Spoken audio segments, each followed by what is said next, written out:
everybody, so we're here in Brooklands Museum and we're having a look around at all the fabulous things that are here in the museum. And this behind us is Concorde, which is a very, very special plane.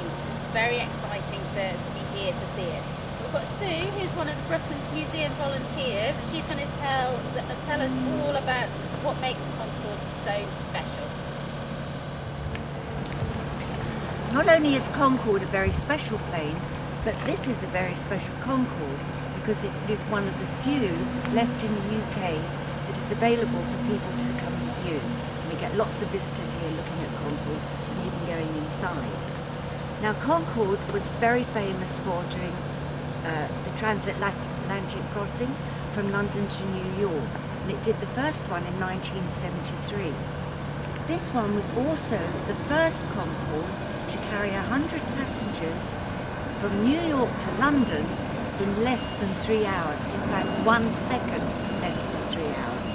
2 hours, 59 minutes and 59 seconds or something. So it's very, very special. You'll notice by the design of Concorde that it is different to other aeroplanes in as much as it's very, very long and very thin. It did in fact only carry 100 passengers. When you look inside, it's like a long tunnel. Very luxuriously, of course, because of the money that it cost you. The thrust was powered by 4 Rolls-Royce engines. Have you heard of Rolls-Royce? Very special motor cars that were placed underneath the aircraft, and that was to prevent any air turbulence. Okay? Turbulence, you know, when it shakes. You'll notice by the wings, on a regular aircraft, the wings are out like that, obviously to lift it up in the air. On Concorde we have delta wings and they're pointing back, which is another feature to help it go through the air quicker. You imagine a dart has a very pointed nose, it's got feathers coming off it, hasn't it? And that's all to help it go through the air quicker, aerodynamics. So we've done the engine, we've got the delta wings, everything's geared to make it go quickly through the air. We've got the pointed nose. Now the pointed nose is a very, very special feature because it is strategically placed that when the pilot is taking off and landing, he can't actually see where he's going. So to overcome that, we've got what we call a droop nose. And when the aircraft is taking off and when it's landing, that nose comes down at the front so that the pilot can see the runway in front of him. Okay? Okay, so we've just seen Concorde. Can anybody remember how Concorde, what makes it go really fast? Ivy? It has a really pointy end at the front, and it also has like pushed back wings. So it's got a, really pointy nose, isn't it? Can anybody remember what the wings were called? Not cool, but they were like that, and because most planes are like that way, and they were like tilted. Anybody remember what they were called? No. They're called delta wings. So what we're going to try and do is make some really good paper airplanes that have some of those characteristics of Concorde, and then we're going to go outside and see who can go the furthest. Ivy, it looks like yours. Not Ivy. Nell, it looks like yours is doing really well already. So let's see how we get on with it. Okay, hi, I'm Nell. I'm going to show you how to make a normal paper aeroplane for the Concorde. You can either go online or you can just watch this if you don't know how to. So these ones go quite far. I'm going to show you how to make one with just a normal piece of A4 paper. It's just like a quick and easy thing to do. So you like fold it in half here, so it looks like this, just normally in half.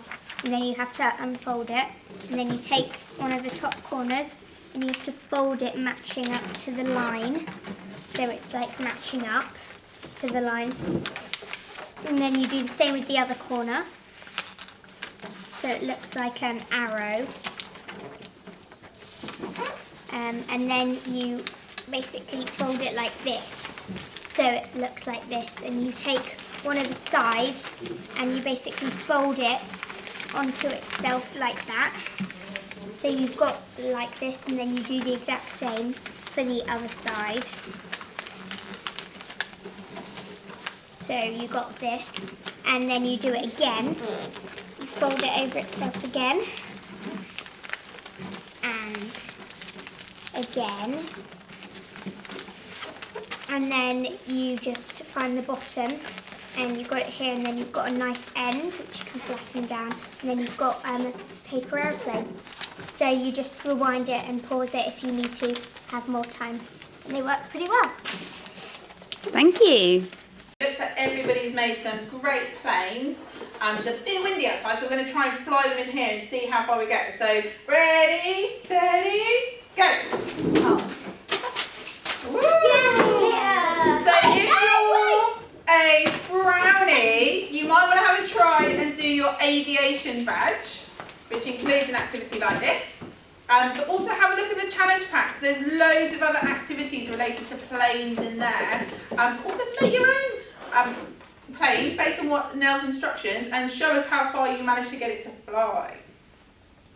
How can you design your own paper aeroplane? You can use Nell's instructions in our video, or you can look online. Or maybe you already know how to make a paper aeroplane. Make one up, fly it at home, see if you can share a video or a picture with us. We'd love to see them. Brownies, if you've enjoyed this challenge, it is the perfect introduction to your aviation badge, which you'll be able to find in your badge book. So give your leader a shout if you're not sure where to find that, and we'd love to see what you make.